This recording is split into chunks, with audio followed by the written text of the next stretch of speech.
By the end of this day, Nathan hoped to learn a lot of new words. Hopefully, you're learning too, but some of the words Nathan learned won't be ones I'll teach you. If you're as young as I suspect, some of them are inappropriate. It all started when we found Mike's old campsite. He left a message for me. No one leaves a message like that in the middle of nowhere unless they don't think they'll live much longer. Mike was either in trouble or about to do something incredibly reckless.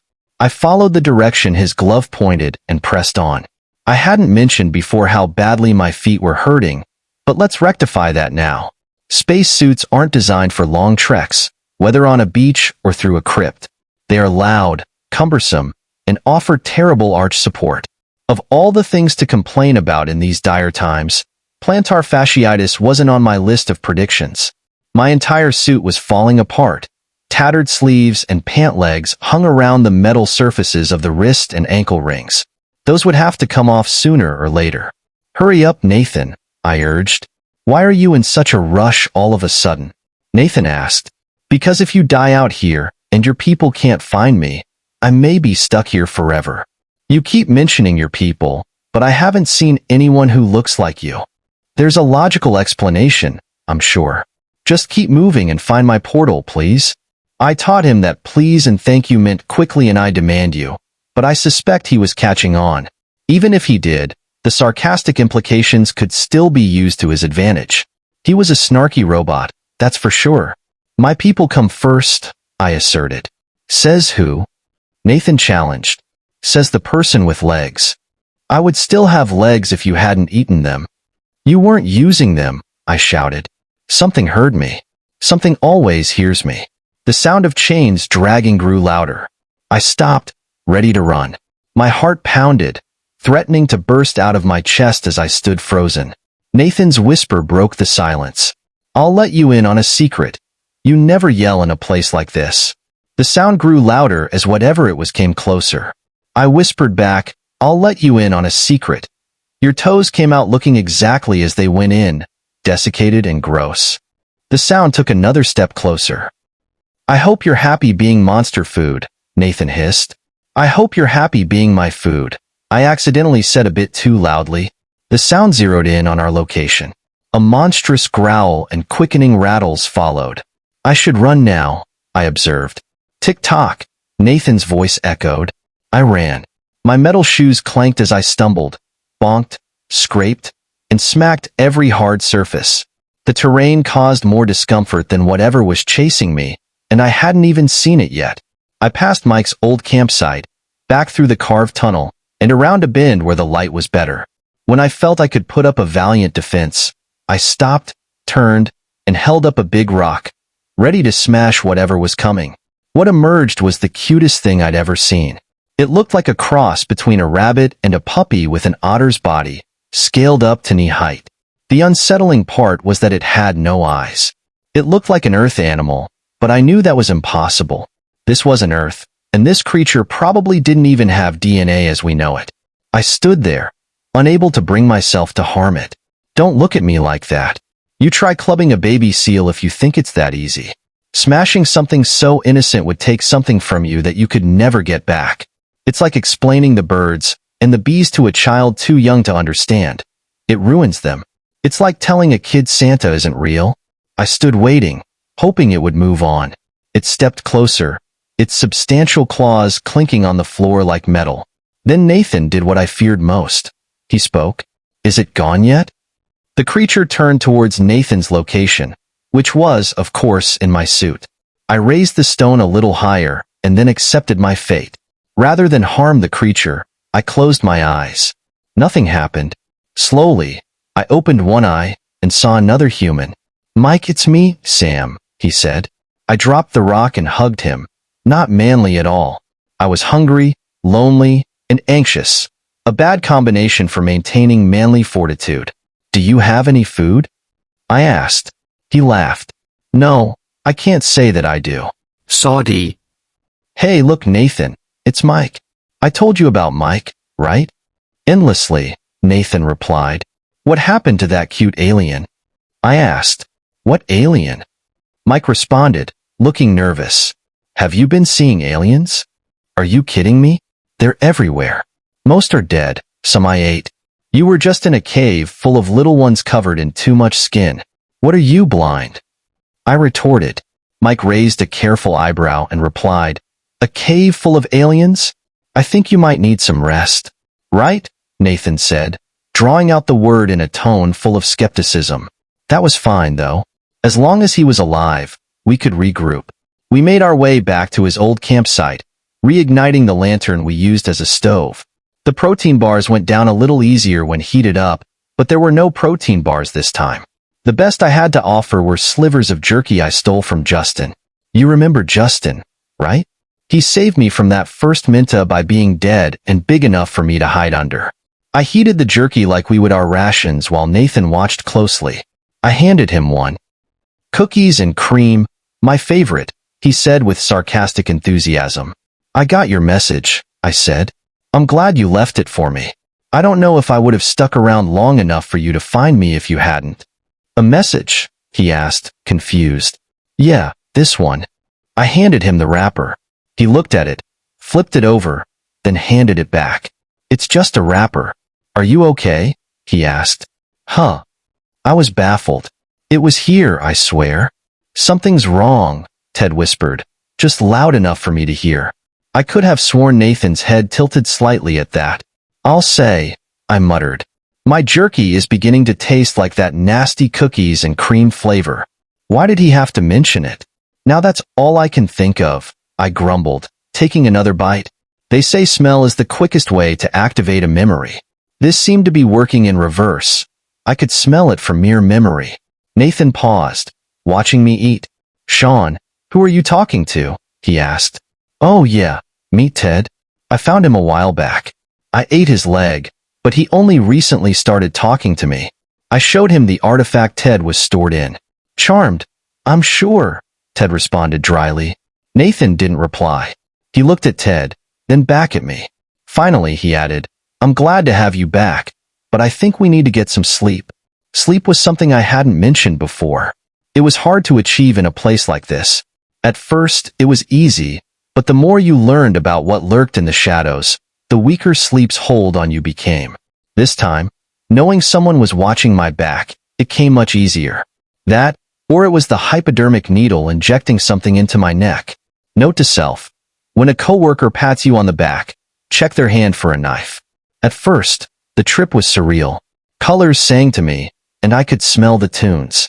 It was that kind of high, a bad one. Once it was over, I found myself drooling on my pillow at home. There wasn't a sound to be heard outside my window. All was quiet and peaceful. Not even the whimper of a dog at my bedside. Odd, I thought. They should be right there. I got up and left my bedroom, which apparently led to my front yard. That made sense somehow. My front yard was now my living room. No questions there. Also, what idiot left the TV running? The news was droning on about the Canadian Prime Minister allocating resources to their border. I didn't care if America wanted Canada. I checked my watch. 3:30. If America wanted Canada, we'd have it by 4:30. There isn't a darn thing they can do about it, border patrol or no. Wait a minute, I'm late for work. Darn it. I realized. I left my car at work. I'm going to have to borrow my wife's. Don't know how I'll get them both home, but that's not my concern. I've been late too many times. They might fire me, the one and only chosen astronaut to represent my country. My ride to work wasn't without pit stops. One moment I was camping with Nathan. He had just put out a fire after offering me a cookies and cream protein bar, then rolled over to sleep. The next moment, I was back in my car, being pulled over by a duck who was reading me my Miranda rights. I mean a literal duck, 2 feet tall, and I was in handcuffs. Eventually, I made it to work, apparently having given Nathan a ride because I had to reach into the back seat to wake him up. If I had to guess what this dream meant, I would say the front yard being my living room represented how exposed my life was once I was chosen to fly to space. No privacy whatsoever. Being late was a common anxiety dream. Sharing a protein bar while camping with Nathan was self-explanatory. But the duck? For the life of me, I still can't figure that one out. I could wax poetic about how ducks quack and how to quack means to spill the beans in mafia talk. Or maybe I was being arrested because I felt like a prisoner. But honestly, I don't know. It was a trip, That's all I can say. Are we there yet? Came Nathan's groggy voice. Yes, and we'd better hurry. We are going to be late for our diaper training, I replied. You laugh, but dream or no dream, diaper training was real. It was a sanitary effort. Grown men as we were, Nathan and I couldn't keep ourselves from laughing. The Chinese weren't happy to see us having a good time, but James joined in. We kept it together long enough to get back into the locker room. There, we each took turns strutting our stuff like models on a runway.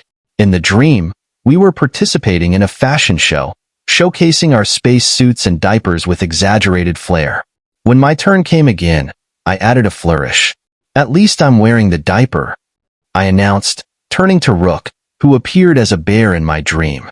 On some astronauts, the diaper wears them, I quipped, strutting away with an exaggerated hip swing.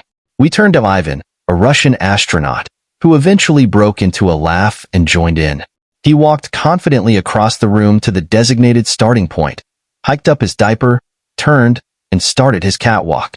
In Mother Russia, the diaper does wear you, he mocked, flipping his hair and turning back.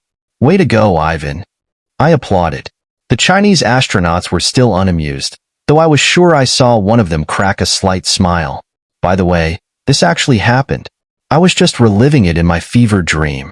The bear wasn't real, obviously, but in the dream, it felt necessary to check. We were having a ball. Then I heard a strange sound, a guttural noise. Somehow, I knew the owner of that sound. His name was Ted. I didn't know how I knew him or where his voice was coming from, but I was certain his name was Ted. The others slowed their roll and looked at me. Ted? James asked. Who's Ted? I held up an index finger. Ted, where are you? The gurgling started again, then broke into speech. Sean, you have to move. Move? Am I asleep? No, you are not asleep, but you are hallucinating. Eddie, as you called him, is modifying your sensory inputs.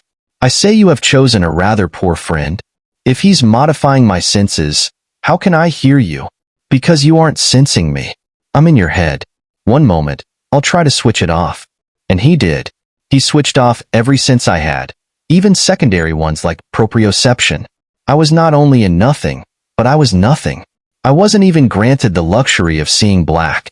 You know how the back of your eyes look when there's nothing there? Not even black? That was what I was in the middle of. Panic set in as I wondered if Ted had managed to switch me off. Then, the worst pain imaginable. Oh, this was when Ted learned all those new words. Despite my extensive vocabulary of expletives, I failed to truly communicate the extent of my pain. Shouting was a mistake, though, as it consumed much of my energy in seconds. I am going to need definitions for all those new words when you get a chance, Ted requested, a little too politely. I pried my eyelids open to see a hideous, translucent, gelatinous monster latched to my chest. It loomed over me with somewhere between 5 and 9 supporting limbs. I reached for one of the gadgets Larry, Curly, and Mo gave me. Grab my gun, you nimwit, Ted advised. Doesn't work, I managed. I grabbed the alien device and aimed it carefully at the biggest portion I could find. With a thub-thub, the device fired some of Mo's hardening spit, which went right through its body and stuck to the wall behind it. What was that? Ted asked. That doesn't sound like my gun. I grabbed another of the trio's gadgets. This one was much more low-tech, a big honking knife. Nice. I swung it at the monstrous alien's giant sucker still attached to my chest. It chose to let go before the knife could hurt it. Either it had good reflexes, or I was too slow and tired. Sean, it's me, Nathan. Are you trying to put an eye out? Don't listen to it, Ted advised. Just grab my gun and end this. I did as he told me. It wouldn't hurt. If not, I was dead anyway. That thing did a number on me. Still on my back, I held the gun steady. All right, how do you use this thing? I coughed. I blinked, and the monstrous alien was that earth-looking animal again. It struck serious platypus vibes, as if all the cutest parts of various animals were smushed together. Do you have my gun yet? Ted asked. The creature regained some composure and began inching forward, sniffing the air adorably. Yeah, got it, I whispered, using all my remaining energy. Thumb on top, had instructed. I did so. First finger goes in the hole on the side. I followed. Use your other hand to support the gun at the handle, then use your third and final finger to pull the trigger. Kaboom would fail to fully encapsulate how impressive the sound was that came next. It wasn't so loud that it hurt, but I felt it in every inch of my body. The gun rocked my world, and I'm sure it did the same to the creature. Somehow, it died from the massive hole in its body. Who knew? The odd thing was that everything of Nathan's disappeared after that. The lantern, the glove that pointed forward, and the message on the wrapper. But the wrapper was still there, meaning Nathan had been here.